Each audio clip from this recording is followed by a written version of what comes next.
Big Brother, mainstream media, government cover-ups. You want answers? Well, so does he. He's Alex Jones on the GCN Radio Network. And now, live from Austin, Texas, Alex Jones. Welcome to the Alex Jones Show on this Sunday, November 1st, 2015. I'm David Knight, your host. We've got a lot of news that looks at the kinds of masquerades and other things that are being done to scare people. Of course, we just finished with Halloween. That's what that holiday is based on. But the other 364 days of the year, there's a lot of that going on by the government. And we're going to look at some of the examples of that. Take a look at this story, for example. We've got a prosecutor who went absolutely crazy over fake spiders. They put up some decorations in the office back the 5th of October. And what makes this interesting is this is the same prosecutor who went after a West Virginia 8th grader. He was suspended, then he was arrested. Why? Because he had an NRA T-shirt with a rifle pictured on it. A picture of a rifle. So you get arrested, you get suspended, you get a gag order slapped on you by this prosecutor. And then what happens when he sees some plastic spiders in the office? He goes absolutely crazy. He pulls out a real gun, not a picture of a gun, not a plastic gun, a real gun, and starts waving it around the office. They say the prosecutor, the alleged incident happened on October 5th. After several secretaries in the office decorated for Halloween, the decorations included many fake spiders throughout the office. They said he said, there's fake spiders everywhere. He said, this isn't funny. I can't stand this. And he pulled out a gun. Now, they say that there was no magazine in it, but the secretaries don't know if there's any magazine in it. Scared them to death, 3 of them. And so the person writing this for the NRA says, sounds to me like 3 counts of brandishing a weapon at a minimum, or maybe assault with a deadly weapon at a maximum. In any event, it's clear this prosecutor, Mr. White, lacks the temperament and discernment to be safe with a firearm. Maybe that's why he's so scared of pictures of rifles, yet he has one. And that's the kind of thing we're going to be talking about today. We're going to be talking about global warming. We're going to be talking about the Department of Transportation setting up a national address database to get insights into you. And guess what? They're talking about geospatial intelligence. What do we tell you about Jade Helm? What do we tell you about geospatial intelligence? It's the largest growing field of intelligence, mapping you, mapping your behavior, looking at your activity, using that to put you into a threat matrix, which they will then label you algorithmically with some artificial intelligence, not necessarily generalized intelligence, but artificial intelligence nevertheless. You will be labeled by a computer as to whether or not you're a threat, and they may send out some real officers if they think that you're a threat. This is something that you really should be afraid of. So we're going to be looking at a lot of different things today. What should you be afraid of? What should you not be afraid of? And, of course, we're going to be talking to Alex Jones in the second hour. He's going to be contacting us and giving us his take on this Islamic State claim to have shot down a Russian airliner over the Sinai Peninsula. And it's looking, from latest reports, they are saying that it looks like this airplane exploded in midair. That would be an indication that it was hit by a missile or exploded by a bomb internally, because you get a large footprint of debris when something blows up in midair, just like we saw with United Flight 93 on 9/11. There was a large debris field, about 8 miles, it's reported by eyewitnesses there. When you see something like that, it indicates that it's been exploded in midair, that it did not explode on impact with ground. And that appears to be what the case is with this Islamic claim. Perhaps they did shoot this down with a surface-to-air missile. That would be very worrying if these terrorists have been provided with that now in addition. But we have seen this war continue to escalate. We see other wars are escalating. Of course, the American government is pushing the envelope everywhere in the world, confronting everyone, trying to raise threat levels everywhere. We see this in NATO drills around Sicily. And the Sicilian people are rioting and saying Sicily is not a war lab. Hundreds of people took to the street to complain about the fact that there is a massive NATO military maneuver. I guess, though, they were not called conspiracy theorists like the people who push back against a massive military maneuver here in the United States, labeling areas of the United States as hostile. Everyone knows that these kinds of drills are provocative. We feel it's provocative if the Iranian Navy comes to the Atlantic, which they've announced they're going to do. And when we do it up to the Russians' border, they consider that to be provocative. We'll be right back. Stay with us. 2015 is nearly over. It's been going very quickly. And in many ways, not going very well. I just talked about a story that was highlighted by the NRA about a prosecutor who had come down incredibly hard on a student just because he had a picture of a gun. It was an NRA T-shirt. He had a picture of a gun. Then we find, in response to some plastic Halloween spiders, this prosecutor in West Virginia absolutely loses it, pulls out a pistol and starts waving it around with 3 secretaries there. That's the kind of out-of-control government that says that they're going to protect us. Don't seem to be able to understand where the real threats are. And incredibly irresponsible, incredibly unstable themselves, just like this blimp fiasco that we saw this last week that cut loose. And they're saying this event raises questions about the value and the reliability of the J-Lens program. You think? You think? I mean, this is a $3 billion program. Absolute joke, especially not just the fact that it broke, that it drugged this tether through the Northeast, taking power out for 27,000 people, I think it was, and then ultimately crashing. No, that's bad enough. But when you think about the fact this is the very program that they say is going to protect the capital area. Back in a couple of months ago, Colonel Frank Rice told CBS, actually it was in February, he says, we are in the NCR, the National Capital Region. Sounds really official, doesn't it? When the Pentagon puts those names on it. He says, it is our geopolitical center of power in the United States, and we must protect it.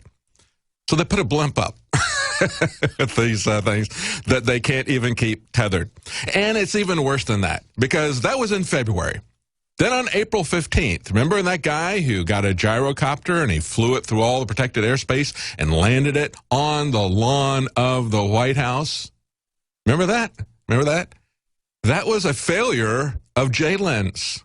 And when the members of Congress wanted to know how in the world could that happen without anybody being notified? How could somebody fly this gyrocopter all that distance and then through Washington and land it on the west lawn of the Capitol building, not the White House, it says here. How could they do that? I think it was the White House. It says of the U.S. Capitol. I think they mean the White House. Was it the White House? Anyway, they say they want to know how that happened, and they said, well, J-Lens was inoperable that day. I don't know if the cable had been cut and they were trying to get it back on April the 15th or what the deal was, but there you go. See, we're told that we have to sacrifice all of this blood and treasure. We have to sacrifice the Constitution. We have to sacrifice the rule of law. We have to sacrifice all of our God-given rights for national security. National security. And, of course, national security isn't your safety or my safety. It's continuity of government, and they can't even do that. Can't even do that. $3 billion for a blimp. Like I said on the Nightly News, that's inflation for you, isn't it? $3 billion for a blimp, and they can't even keep it tied to the ground. Or you can take this instance here of the Oregon TSA agents forcing a 90-year-old woman to take off her shirt and bra after a full-body scanner picked up a secret pocket in her lingerie. Because, you know, they can have their secrets, but if you've got a secret pocket, even if there's nothing in it, you got to strip. As a 90-year-old lady. And her son, who's 67, says airport screeners made his elderly mother remove all of her clothing above the waist. Harriet Charnay of Virginia had sewn a secret pocket into her bra to keep extra cash, and the TSA body scanner picked that up. Now, the TSA says, well, no, that's not the case. We didn't ask her to disrobe. Look, this is why you need to record this yourself. This is why you need to get your camera going, because they're not going to give you access to their cameras. Or they'll put you in an area where there are no cameras so they can do what they want to you. And of course, as proof of this, as proof that they did not do anything, the TSA says, well, that's not TSA screening procedures. That's not our MO. Well, you know what? We have a Fourth Amendment that they ignore all the time. So what do the TSA screening procedures mean? I mean, ultimately, if you're going to violate the document that you swear to get your authority, If you're going to violate that as a matter of routine policy, then if you've got no Constitution, and then why would they care about any other policies that you've got? And that's really where we are at this point. You know, as we're looking at some of the things that people are putting out, of course, I actually follow Hillary Clinton on Twitter because sometimes there's some really funny things like this. Now, people, I know this is a radio show and you can't see this picture, so I'll try to describe it. It looks like Hillary has identified the staffer who is responsible for these leaks. There she is right there. Can you see that picture there? Actually, it's a little girl. It's a toddler. And she's got a briefcase. It says Senator's Briefcase. And Hillary looks really creepy in this, almost kind of Biden-esque. She's got both hands on this little girl's shoulder, and she's leaning way forward, which makes her head look a lot larger in the camera. And I tweeted that back to her, and I said, if she gives you an apple, don't eat it. Actually, I can't take credit for that. That was my son-'s comment, so it was really funny. But when I looked at that, and I thought, you know, this is so typical. Everybody knows that Hillary Clinton is doing everything she can to make herself look normal, to look approachable. There was a thing from The Onion, which definitely leans left, and they had a pseudo-editorial from Hillary Clinton said, I am fun. I'm fun. I enjoy fun. I both have fun and can be fun. Fun is a word that accurately describes me and a large quantity of things of which I'm fond. I appreciate fun when I encounter it, and I have been known to partake in activities that produce fun for myself and others. Fun is something I have when amongst a group of people. Thus, I am a fun person. It goes on. And then it winds up with this very long. But he says, I have completed my argument, but I would like to reiterate the fact that I take pleasure in having fun and being fun, just like the majority of Americans. Now that I've presented adequate evidence for the existence of my fun, accessible nature, there will be no need to revisit this subject going forward. Thank you. And that's exactly the way she responded in the Benghazi trials. They nailed her, I think, to the T. And, of course, the White House has their Halloween party with costumes and prizes, and the one who won there was a toddler who's dressed up like the Pope. Because who has scared more people in 2015 than the Pope? And he did it along with Obama, you know, partners in scaring people. I think they scared more people and telling us with their tricks that they want us to treat the globalists to an open season on our wallets here. That's precisely what he's got there. And you can see the pictures if you're looking at this, a little kid, a little toddler, dressed up as the Pope. Well, the climate change is really the scare that we have to be concerned about. Of course, this is where they're coming. And this week we had global bishops calling for complete decarbonization by 2050. And you got to ask yourself, you know, there's a lot of conservative Catholics who are saying, why is this the number one priority of the Catholic Church? Why is it their only concern, quite frankly? That seems to be the only concern right now of the Catholic Church. And so now you've got the bishops last Monday appealed for a breakthrough at the coming Paris climate talks. This is coming up next month, folks. This is where they're going to try to run this all together. This is where they're going to try to get this slammed through with the president. And I've got an amazing update on that for you in the next article here. But this is what they're saying. They want not only a drastic reduction in the emission of carbon dioxide and other toxic gases, quote unquote, carbon dioxide and other toxic gases. This is why you don't let bishops do science. This is why you don't let them dictate to you. Carbon dioxide is not a toxic gas. Okay, that's what you breathe out. It's what I'm breathing out right now as I talk to you. They say they want to end the fossil fuel era. Well, you know, again, many of us believe, and I'm one of them, that this whole fossil fuel thing is a bunch of nonsense. I don't think it's something that was invented by the CIA, the whole idea of peak oil. Fossil fuel is created from organic material, and I don't think it is something that we're running out of. I've shown before, a couple of times, quite frankly, I've shown before, it was either Newsweek or Time Magazine, and it was during the Carter administration when everybody was freaking out because of the shock that had been put through the system by the Saudis, and they said, we're going to be running out of oil. And they have charts showing that, and this was in 1979, we were going to be out of oil within 8 years. Mid-'80s, we were going to be out of oil, and that was the narrative at that point. When we come back, I'm going to tell you something that you really need to be afraid of, the stealth UN agenda for climate change. We'll be right back.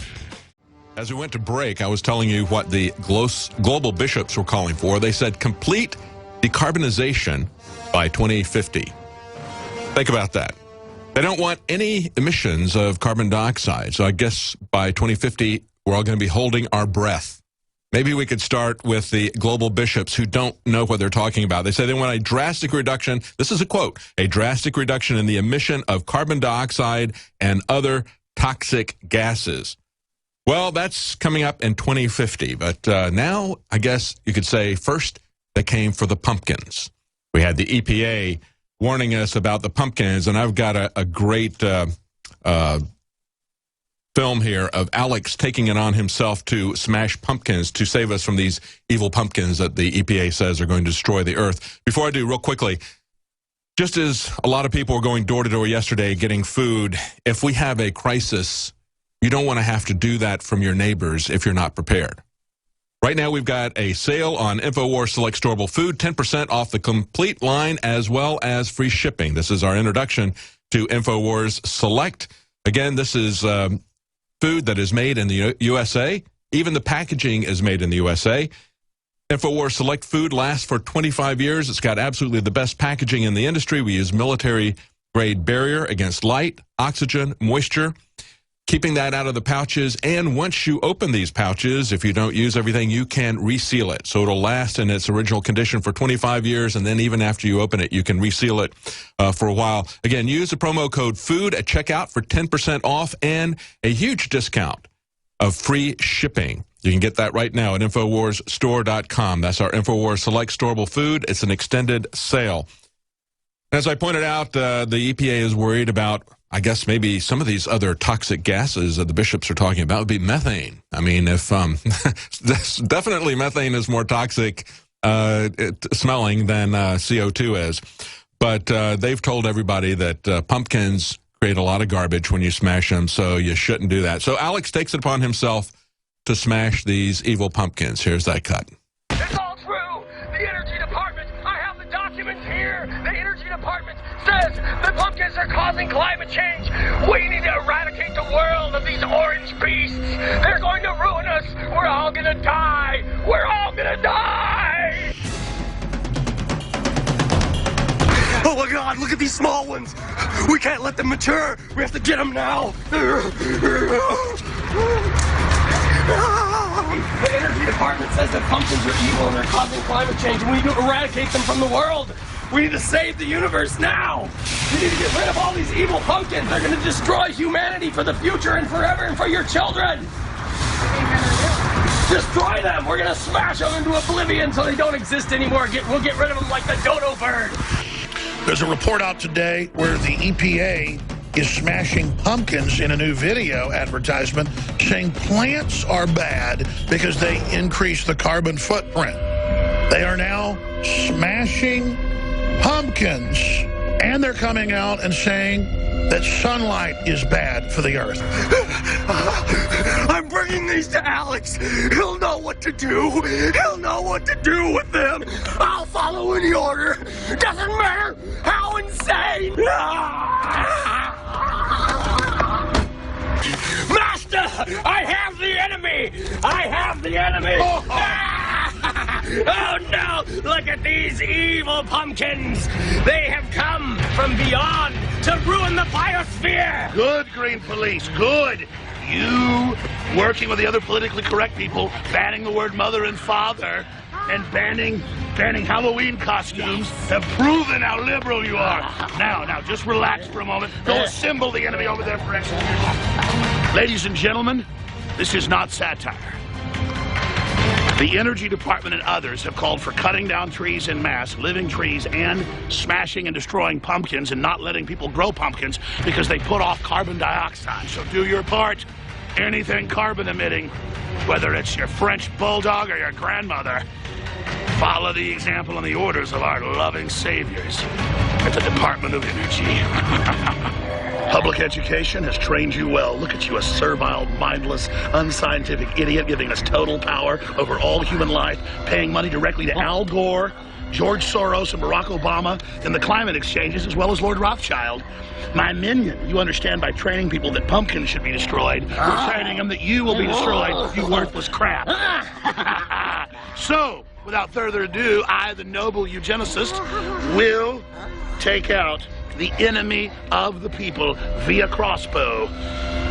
Eat this, Charlie Brown, in your Halloween party. The enemy will fall. It's incredibly important to take out the adult carbon criminals and the adolescents. But it's the babies that can grow up and resist us. Just like at Planned Parenthood, they can also fetch a nice price for their parts. China, unfortunately, just shut down our one-child policy the day the Rockefellers set up. We're having some failures, but not for long.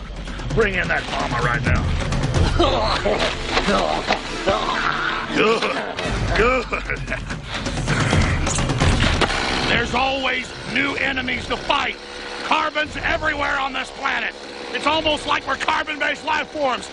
And just when they thought they were safe, I found another one.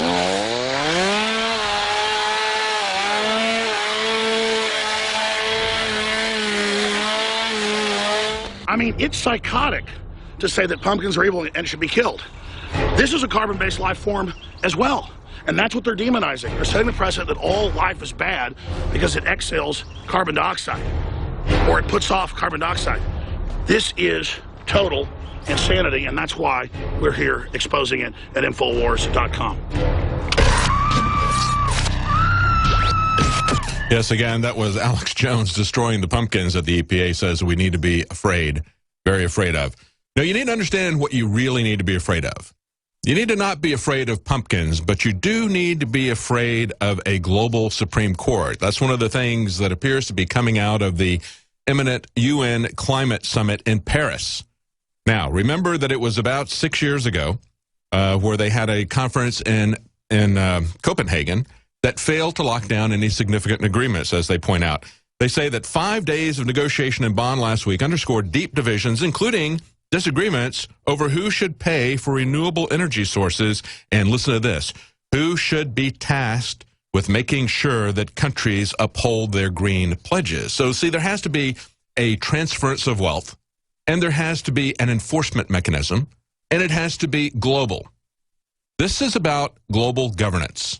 It is about crony capitalism, but it is also about setting up global governance. This article from New American breaks this down. They say the official draft to the climate treaty for the soon-to-start UN Climate Summit in Paris proposes to establish a global Supreme Court that would rule on issues like climate justice, climate finance, technology transfers, and climate debt. And we're going to break that down when we come back for you. Alex Jones is going to be joining us in the second hour to talk about the airliner that was shot down over Egypt. Stay with us. We'll be right back.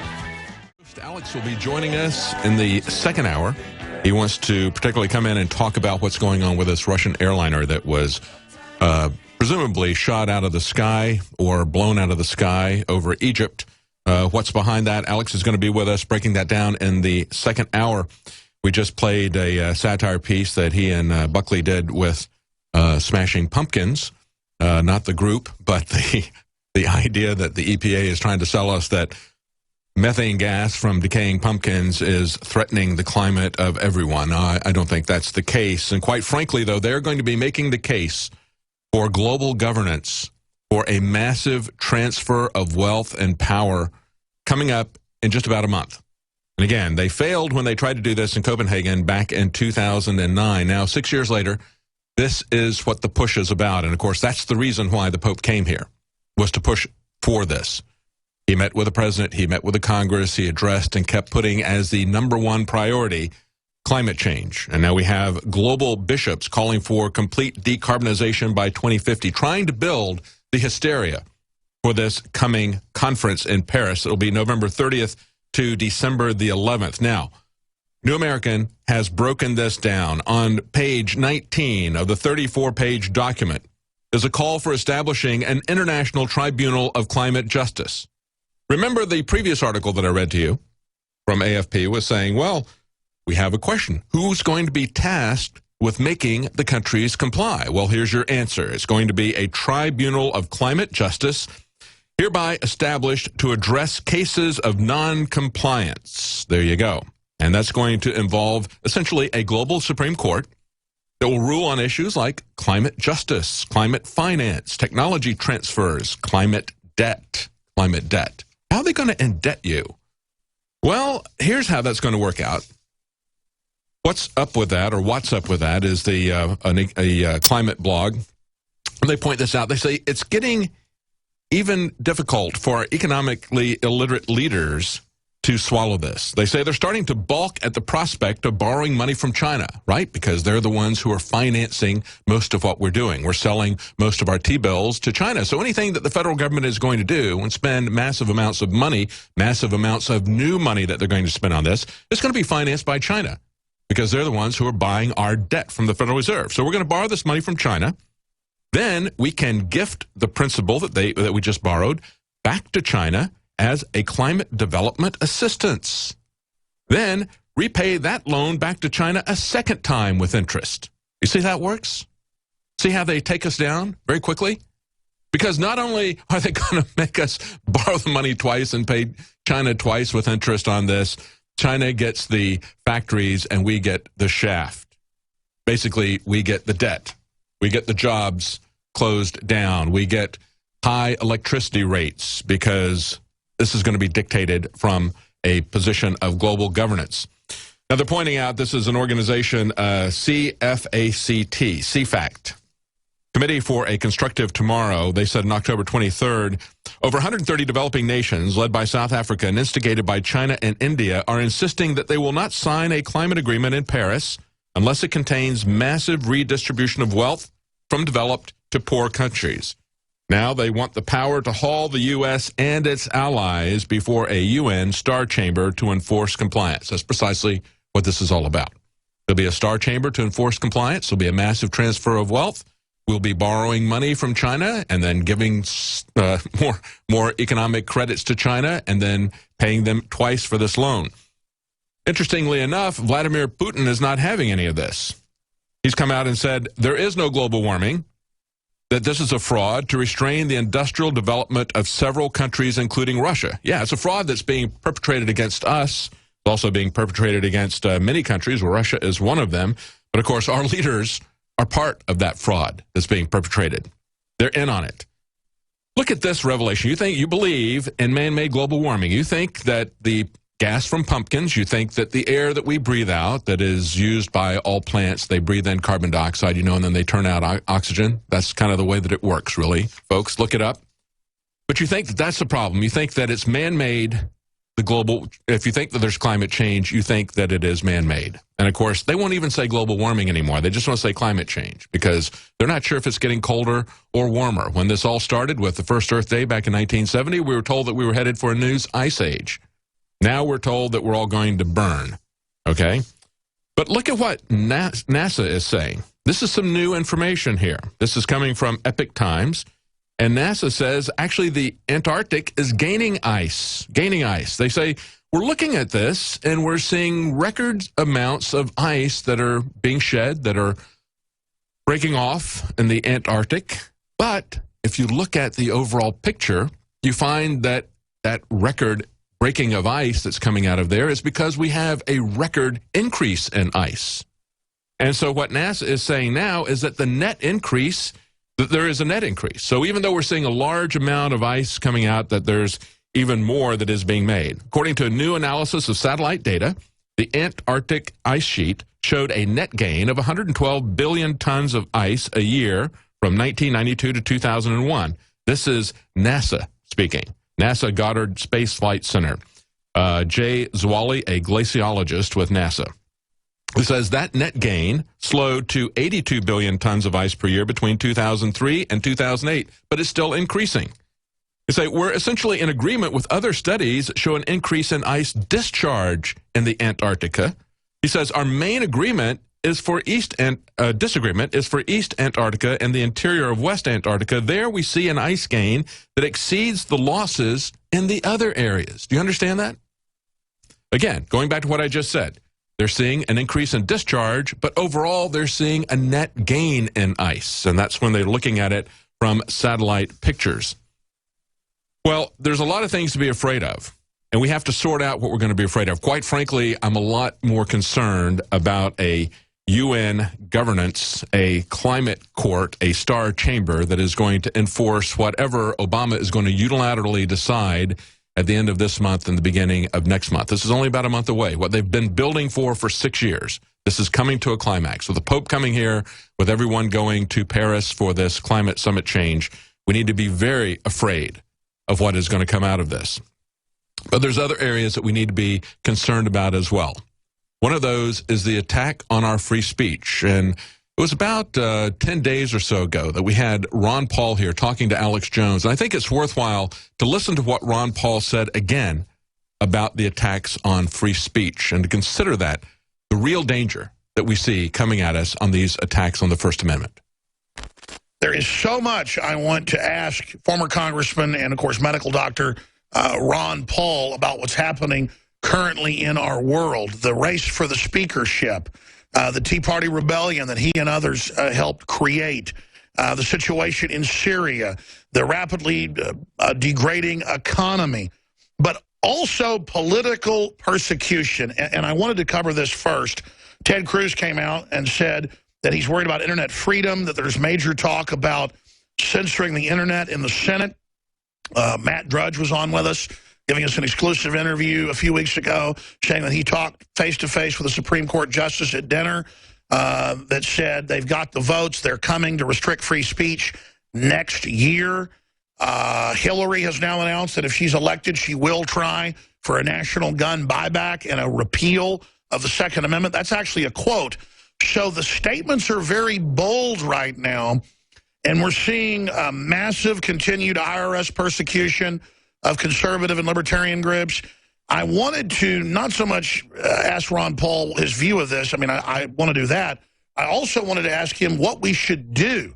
I mean, I think it shows how effective the liberty movement is, that the system wants to silence us, but at the same time, I think we have to address this and really discuss how we're supposed to respond to it, because Matt Drudge said he's been told by high-level government folks the persecution's about to kick into high gear. Okay, hang on. We're going to be right back, and we're going to have Ron Paul's response to the problem that Alex Jones just laid out. Stay with us. We'll be right back. Alex is going to be joining us in the next hour to talk about the implications of this Russian jet that was taken down over Egypt. All 224 on board lost. It appears now, it's reported that it exploded in midair. So Alex is going to be joining us in the next hour to talk about that. We were just playing a part of Alex's interview with Ron Paul, and Alex had laid out the challenges and the problems confronting us with the attacks on the First Amendment, and we were right up to the point where Ron Paul was going to come back. So I want to pick that up and get Ron Paul's answer to the problem of the attacks on the First Amendment. Here's Ron Paul.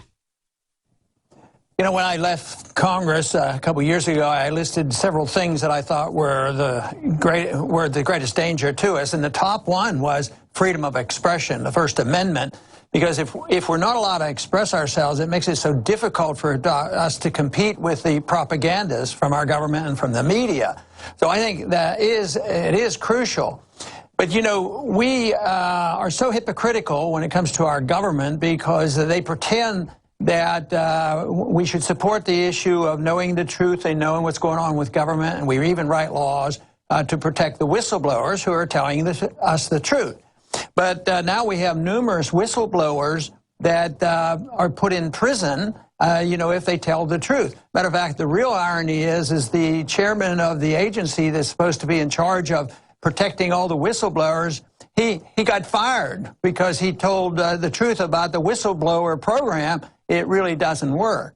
Now, this is getting worse, and there's a lot going on right now. But, you know, just recently when we read about the death of Aaron Schiff, he was actually in prison and killed by our government because he spoke out about the unconstitutionality of the way taxes were being collected. And it wasn't so much that he was not a violent person, he wasn't for anarchy or anything else. And I don't think he ever said the statement that there should be no taxes either. But because he said what the government was doing was unconstitutional, and the government told him, you're not allowed to talk about that, and he did. And when he was 77, they put him in jail for 14 more years and literally, I think, killed him, you know, because it was a death sentence and it was a life sentence and he didn't get his medical care. So that's how ruthless the government is. Now, in Irwin Schiff, I think is a good lesson because what was he saying? He was challenging the financing of a government that's runaway. So the same way, if somebody tells us the truth about what's going on in the Middle East and how we have involved ourselves in these wars illegally and lied ourselves into these wars, our presidents have, you know, they can't tolerate that. They cannot tolerate the truth about our foreign policy.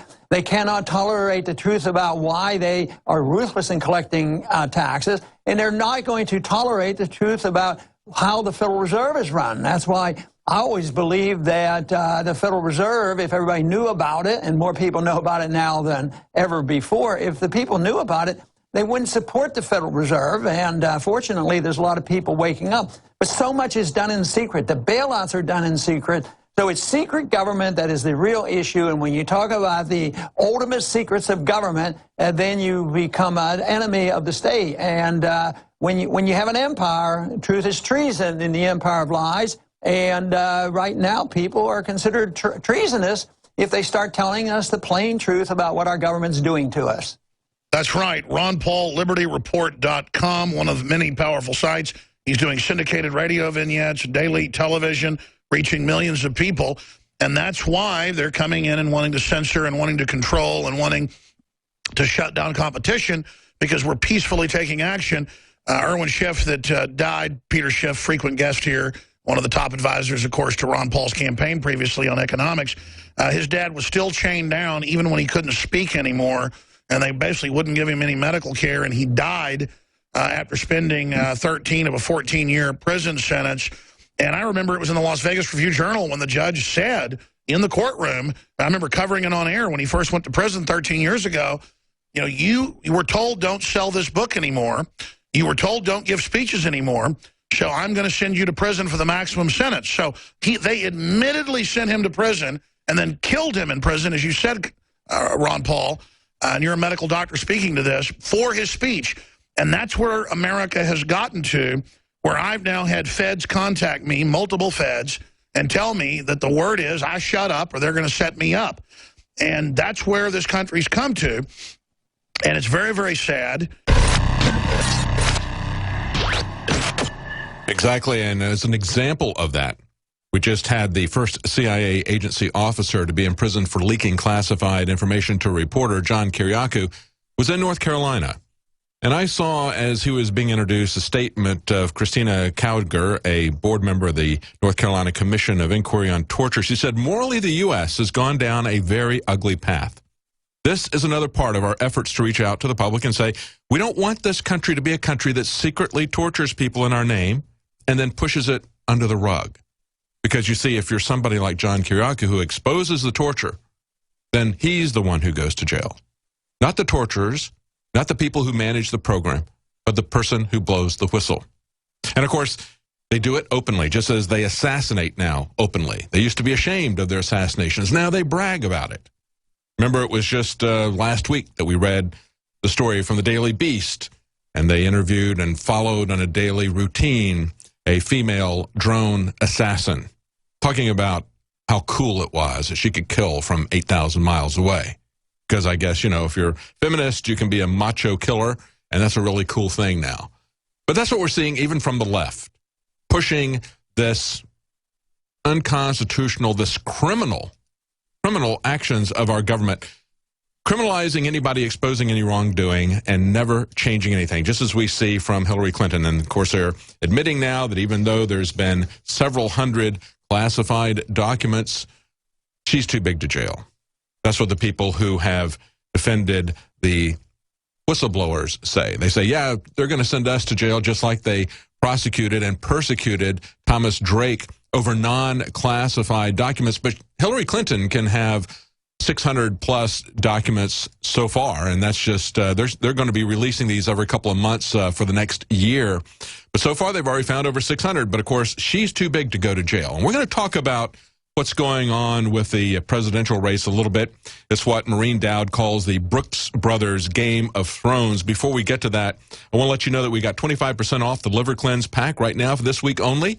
At InfoWarsLife.com, you can get the Liver Cleanse Pack at 25% off of the retail price. What that includes is Oxy Powder as well as Liver Shield. You can find the instructions on how to do a liver cleanse at InfoWarsLife.com. Read the 5-star reviews. Take the 25% off of Liver Cleanse Pack at InfoWarsLife.com while supplies last. And that's not going to last much longer. Now, there's an article on New York Times. It was from Maureen Dowd, and I thought it was really, really funny. Drudge link to this. And the way it begins, it says, Jeb dragging his wilted exclamation point around. Because he's got that logo that looks like a cartoon logo. And just to generate excitement, because he's such an exciting guy, they put an exclamation point behind it. But I guess it just really kind of underscores how desperately he needs some kind of artificial enthusiasm. Certainly doesn't help his gravitas to have a cartoon logo. But she put it this way. She says, it's a Brooks Brothers Game of Thrones. The patriarch of the Bush clan once told me, sent a funny satire, referring to himself and Barbara as the old king and queen, as W as the King George of Crawford, and Jeb as the Earl of Tallahassee. She says at 91, Bush 41 is living to see is hoping that he'll see Jebby become president, but he's mystified by a world in which Trump, who he considers to be a clown, could dethrone the crown prince. Well, maybe it's because Trump is more in tune with what the people want than Jeb is. Jeb is absolutely not interested in anything that the American people want. He's trying to sell open borders. He's not offering any solutions to anything, as most of the Republican candidates aren't. I just saw this come out from Trump. He laid out a plan to reform the VA, the Veteran Affairs. And it's incredibly simple. And we have to ask, why can't the other candidates do something this simple? What is this groundbreaking brainstorm that Donald Trump had? Well, it was just simply this.